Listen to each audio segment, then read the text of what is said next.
Picture this. I caught our power-hungry HOA president red-handed having my boat towed at 5 a.m., but her smug smile vanished when she realized I had proof the land was mine and her whole property line scam was about to unravel. What would you do if you discovered your HOA president was secretly redrawing property lines to steal your land? Welcome to my channel. Please subscribe if you want more Karen and HOA stories. The bright orange paper fluttering on my boat stopped me dead in my tracks. I'd just gotten home from a long day at work, looking forward to planning this weekend's fishing trip with my daughter. When I saw it, my hands shook as I ripped the notice off.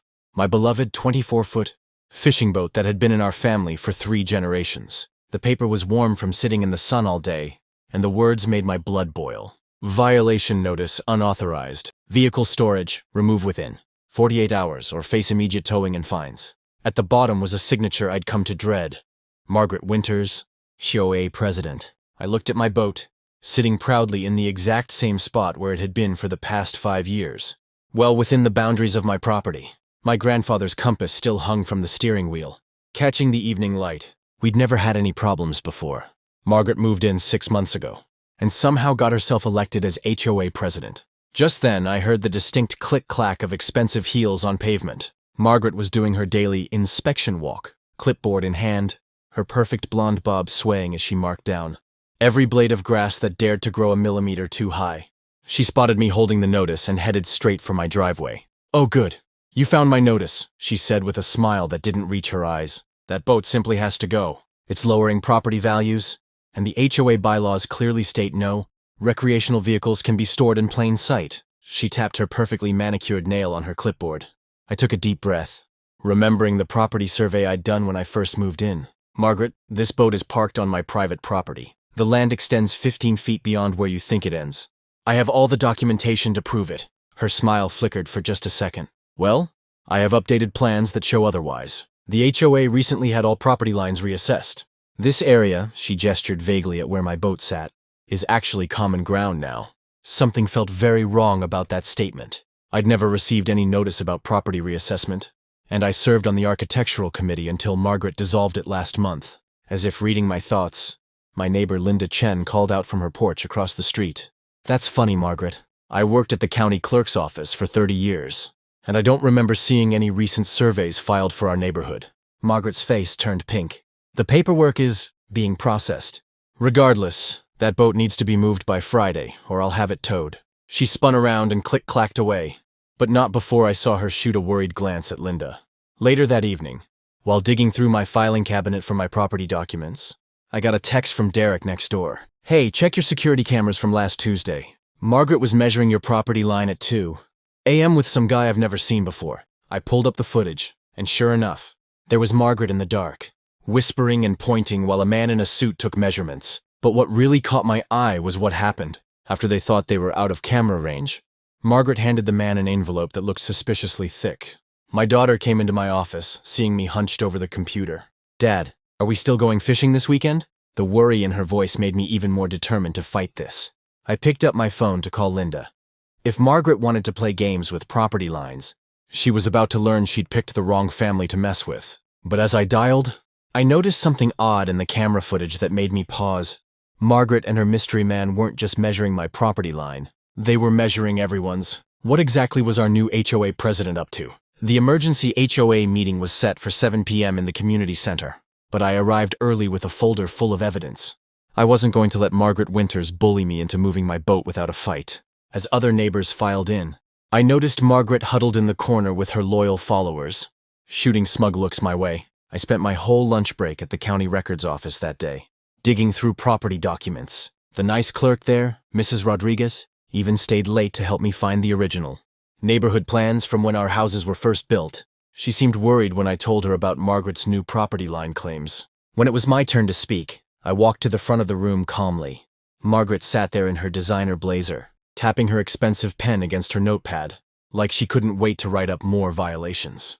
I opened my folder and started laying out the official property maps on the table. "According to these county records," I said, pointing to the clearly marked boundaries, "my boat is parked completely within my property line." The room got so quiet you could hear the air conditioning humming. That's when Margaret jumped up, her face turning redder than the fancy sports car she always parked in the visitor spots. She yanked out her own set of papers from her designer bag. "These new plans clearly show that area is common ground," she snapped, waving around what looked like freshly printed documents. But something wasn't right. The papers she held up had different measurements than what I'd found in the county records. I asked to see her documents closer, but she clutched them to her chest like they were made of gold. "These are official HOA documents," she said, her voice getting higher. "They're confidential." My neighbor Derek, who usually stayed quiet at these meetings, suddenly spoke up. "I think Margaret's right," he said, not meeting my eyes. "The boundaries were redrawn last year." But when I looked at him, he was sweating, and his hands were shaking. Something was definitely fishy. I pulled out my phone and showed everyone the photos. I'd taken of the original property stakes, still in the ground from when the houses were built. The metal markers clearly matched my maps, not Margaret's new ones. Other neighbors started whispering and pointing at their own copies of Margaret's plans. Linda Chen, who used to work as a property lawyer before retiring, raised her hand. "These measurements don't add up," she said, adjusting her glasses as she looked at Margaret's documents. "According to these numbers, half the properties would be overlapping each other." Margaret's face went from red to white faster than a traffic light. She started gathering her papers, dropping some in a rush. I noticed something odd about the ones that fell. They had different dates on them, but the ink looked exactly the same, like they'd all been printed at once. Just then, Mrs. Rodriguez from the county office walked in. She'd come to the meeting after her shift because she was worried about what she'd found, or rather, what she hadn't found. There were no records of any official property line changes in our neighborhood for the past 20 years. Margaret stormed out of the meeting, but not before threatening to have my boat towed anyway. "We'll see who has the right documents," she snarled. As she left, I noticed Derek following her, looking nervous and guilty. I stayed late, talking with Linda Chen about the strange documents. She pointed out something I hadn't noticed. The notary stamp on Margaret's papers was from someone whose license had expired 3 years ago. When we looked closer at the other papers Margaret had dropped, we found more problems. The signatures didn't match, the dates were wrong, and some of the street names were spelled differently on different pages. As I drove home that night, I spotted Derek and Margaret having what looked like a heated argument in her driveway. He was waving his arms around, pointing at some papers, while she jabbed her finger at his chest. I slowed down just enough to snap a quick photo with my dash cam. Back home, I started laying out all the evidence on my kitchen table. The original maps, the photos of the property stakes, the pictures of Margaret's suspicious documents, and that last shot of her arguing with Derek. I had a feeling this was bigger than just my boat, but I needed proof. Lucky for me, I still had a friend working at the title company who owed me a favor. I fell asleep at my kitchen table around midnight, surrounded by papers and post-it notes. My phone buzzed with a text from an unknown number. "Meet me tomorrow morning at the coffee shop. I know what Margaret's really up to." When I looked out my window, I saw Derek's kitchen light on, and his shadow pacing back and forth. The morning started with a strange envelope in my mailbox.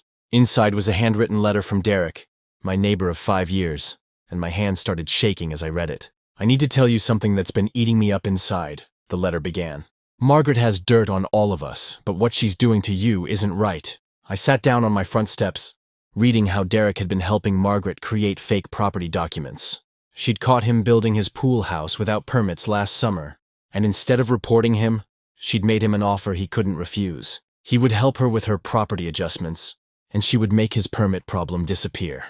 Just as I finished reading, I spotted Derek walking his dog across the street. He wouldn't meet my eyes, but I noticed something I'd never seen before. A thick folder tucked under his arm with the HOA logo. I decided to follow him, keeping my distance behind the row of maple trees lining our street.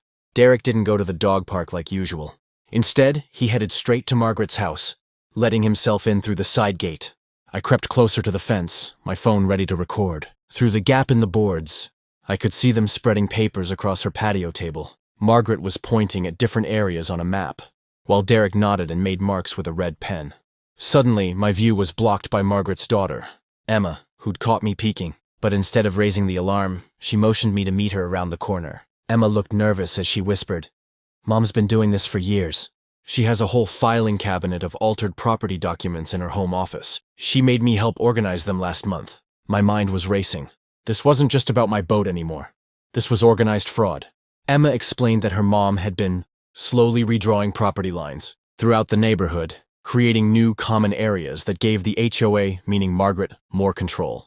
She'd even set up fake email accounts to send official-looking notifications about property line updates. Just then, my phone buzzed with a text from Linda Chen, who lived across the street. She'd been helping me research property laws and had made a shocking discovery at the county office. Some of Margaret's doctored documents had actually been filed there, but the clerk had flagged them for inconsistencies. Linda had the clerk's contact information and suggested we set up a meeting. As I walked home, Derek's dog started barking frantically. Margaret came rushing out, and I quickly ducked behind Mrs. Patterson's large hydrangea bushes. Through the leaves, I watched Margaret hand Derek another envelope. His hands were shaking as he stuffed it in his pocket. That evening, I found another note from Derek in my mailbox.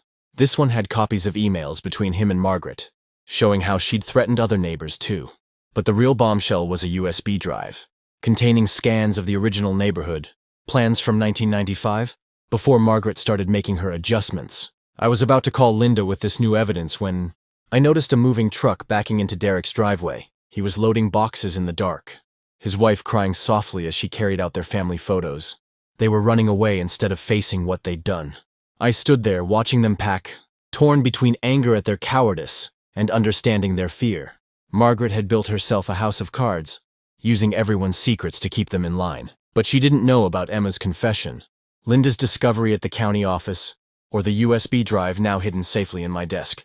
As Derek's truck pulled away, Margaret appeared on her front porch, watching them leave with a satisfied smile. She turned and saw me standing there, and for just a second her smile wavered. She had no idea that her perfectly constructed scheme was about to come crashing down. But I had to be smart about this. One wrong move and those documents might mysteriously disappear. I walked back inside, ignoring Margaret's overly sweet "good evening." Behind my closed door, I started making copies of everything. Derek's letters, Emma's text messages, the USB contents. Tomorrow would change everything, but tonight, I needed to make sure all my evidence was safe. Because if there's one thing I'd learned, it was that Margaret wouldn't go down without a fight. The sound of metal chains dragging across concrete jolted me awake. My bedside clock blinked 5:03 a.m., and through my bedroom window, I could see flashing yellow lights casting eerie shadows on my front lawn. My heart stopped when I realized what was happening. They were taking my boat. I threw on my shoes and grabbed my phone, already recording as I rushed outside into the chilly morning air. There was Margaret, standing in her perfectly pressed pantsuit, directing a very uncomfortable-looking tow truck driver like she was conducting an orchestra. Two other HOA board members, Pete and Susan, stood behind her like bodyguards, trying to look tough in their matching HOA polos. "What do you think you're doing?" I called out, keeping my voice steady even though my hands were shaking with anger. Margaret's head snapped toward me, and for a split second, I saw surprise flash across her face before that familiar smirk returned. "Enforcing HOA regulations," she said, waving a paper at me. "We warned you about this eyesore. Now we're taking action." The tow truck driver paused, his hands hovering over the controls as he looked between us nervously. I pulled out my property survey on my phone, the one I'd carefully saved after Derek's warning. "This is private property, and you know it. You have no right to be here." The driver's face changed when he heard those words, but Margaret quickly shoved her paper in his face. "We have documentation right here, showing this is common area property," she declared, but I noticed her hands trembling slightly as she held the paper. "Continue with the removal, please." That's when I spotted something odd. The HOA letterhead on her document looked different from the usual ones. The font was slightly off, and the logo wasn't quite right. I zoomed in with my phone camera, making sure to get a clear shot of what I suspected was another forged document. The driver looked increasingly unsure. "Ma'am, if this is a property dispute, I can't take the boat. It's a liability issue." Margaret's face turned red, and she pulled out her phone, threatening to call his supervisor. I stayed calm and dialed the police non-emergency line, putting it on speaker. Margaret's eyes widened as I clearly explained the situation. HOA, members trespassing on private property, attempting unauthorized removal of my boat. The dispatcher assured me officers were on their way, but Margaret wasn't backing down. She whispered something to Pete, who ran to his car and returned with more papers. They huddled together, swapping documents around like kids trading baseball cards, clearly not expecting me to be awake and fighting back. Then something unexpected happened. Susan, who'd been quiet this whole time, suddenly stepped forward. "Margaret, maybe we should wait. If he has survey documents..." Margaret whirled around, shooting Susan a look that could freeze lava. Susan shrank back, but I'd caught it all on video, the first crack in Margaret's perfect facade. The tow truck driver had seen enough. "Look, I'm not getting mixed up in this. Call us back when you've got this sorted out legally." He started packing up his equipment, ignoring Margaret's protests and threats to call his company. As red and blue lights appeared at the end of the street, I noticed Derek watching from his window. Our eyes met, and he quickly closed his curtains, but not before I saw him holding up his phone, and I realized he'd been recording too. The police arrived just as Margaret and her team were trying to leave. The officers took statements from everyone, and I made sure to show them my property survey and the video of the whole incident. One officer looked particularly interested in Margaret's documents, taking photos and making notes. What Margaret didn't know was that while she was busy arguing with the police, I was texting Linda Chen.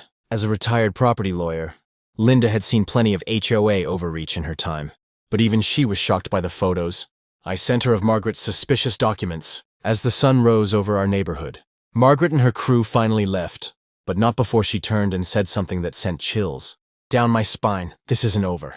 You have no idea what you're dealing with." She was right about one thing: it wasn't over.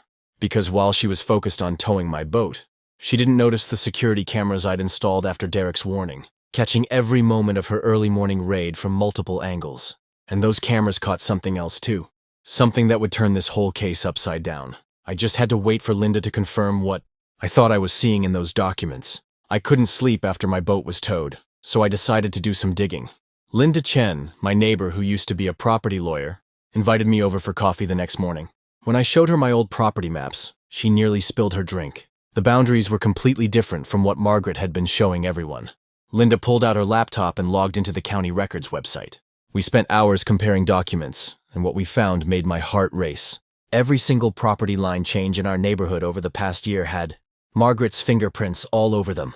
She'd been slowly nibbling away at people's land, turning private property into common areas that the HOA could control. But we hit the jackpot when Linda noticed something odd about the filing dates. Margaret had tried to backdate her changes, but she'd messed up. Some of her documents were dated on weekends when the county office was closed.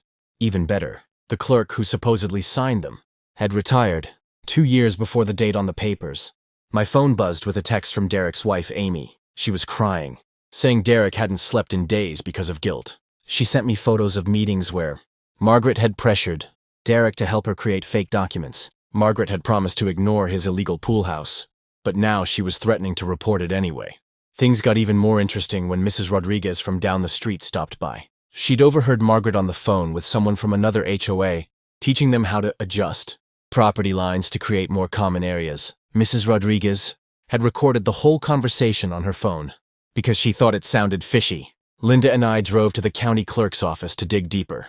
The clerk, Mr. Johnson, remembered Margaret because she'd thrown a fit when he questioned some of her paperwork. He pulled out files showing she'd tried to register changes to almost every property in our neighborhood. Some changes were small, just a few feet here and there, but they always gave the HOA more control. We found security camera footage from the clerk's office showing Margaret arguing with staff when they wouldn't accept her documents. In one video, she accidentally dropped a folder, spilling papers everywhere. The cameras caught glimpses of rubber, stamps, and official-looking seals that definitely weren't supposed to be in her possession. Back at home, I started getting calls from other neighborhoods. Word had spread about our investigation, and people wanted to share similar stories. Margaret had apparently been consulting for other HOAs, teaching them her tricks. One community had lost their entire playground because their HOA claimed the land using Margaret's methods. My security cameras caught Margaret and Derek in my yard that night, measuring and taking photos. They didn't notice the new cameras I'd installed after the boat incident. When they started arguing about property lines, every word was recorded crystal clear. Margaret was yelling at Derek for leaving a paper trail, while he kept saying they needed to come clean. Linda helped me organize all our evidence into a clear case. We had property records spanning 20 years, showing how the land had really been divided. We found Margaret's fake documents, complete with forged signatures and impossible dates. We had video evidence, witness statements, and even Derek's confession. The next day, I spotted Margaret at the county office again, trying to file more paperwork. But this time, Mr. Johnson gave me a subtle wink as he made copies of everything she submitted. He'd been helping us build our case, carefully documenting every false document she tried to sneak through. Just when we thought we had enough evidence, my old friend Mike from the title company called. He'd found something even bigger in Margaret's past. She'd pulled the same scheme in 3 other communities before moving here, but she'd always moved on before people caught on. This time would be different. That evening, as I watched Margaret strut around the neighborhood with her clipboard, writing up fake violations, I felt strangely calm. Tomorrow's emergency board meeting would change everything. She had no idea that every piece of her puzzle was about to fall apart. Linda sat beside me, reviewing our presentation one last time, when we noticed something that made us both freeze. Margaret wasn't just stealing land, she was selling parts of it too. The emergency HOA meeting started with a bang when I wheeled in a projector and several boxes of documents. Margaret sat in her usual spot at the head table, wearing her fake pearls and an even faker smile. She had no idea what was coming. I started my presentation with a simple question to the packed room. How many of you have received violation notices about your property lines in the last 6 months? Almost every hand went up. Margaret's smile twitched as I pulled up the first slide showing her forged property map next to the official county records. The room went dead silent when Linda Chen, our retired property lawyer, walked in wearing her court suit. She'd helped me prepare a detailed presentation, showing how Margaret had been slowly moving property lines throughout our neighborhood. Each slide showed another piece of land Margaret had tried to claim as common area, including my boat parking spot. That's when Derek, shaking like a leaf, stood up to speak. He confessed everything, how Margaret had pressured him to help create fake documents by threatening to expose his pool house violation. But he'd kept copies of every document they'd worked on, including emails where Margaret laid out her whole scheme. The shock in the room turned to anger when I showed the financial records Linda had helped me uncover. Margaret hadn't just been stealing land, she'd been charging storage fees for vehicles parked on what she claimed was HOA property, pocketing thousands of dollars. The money trail led straight to a private account in her name. Just as Margaret started sputtering excuses about community beautification, I played my trump card: security, camera footage from my house and 3 neighbors, showing the exact moment she directed the tow truck to take my boat. The driver's uncertain face and Margaret's aggressive gesturing told the whole story. But the real bombshell came when Mrs. Rodriguez, from the county clerk's office, stepped forward. She described how Margaret had tried to bully her into filing the doctored property documents, even attempting to bribe her. Mrs. Rodriguez had documented everything, including photos of the forged papers Margaret had submitted. Margaret finally lost it. She jumped up, screaming that we were all ungrateful, and that she was the only one who cared about property values. Her meltdown was interrupted by 2 police officers.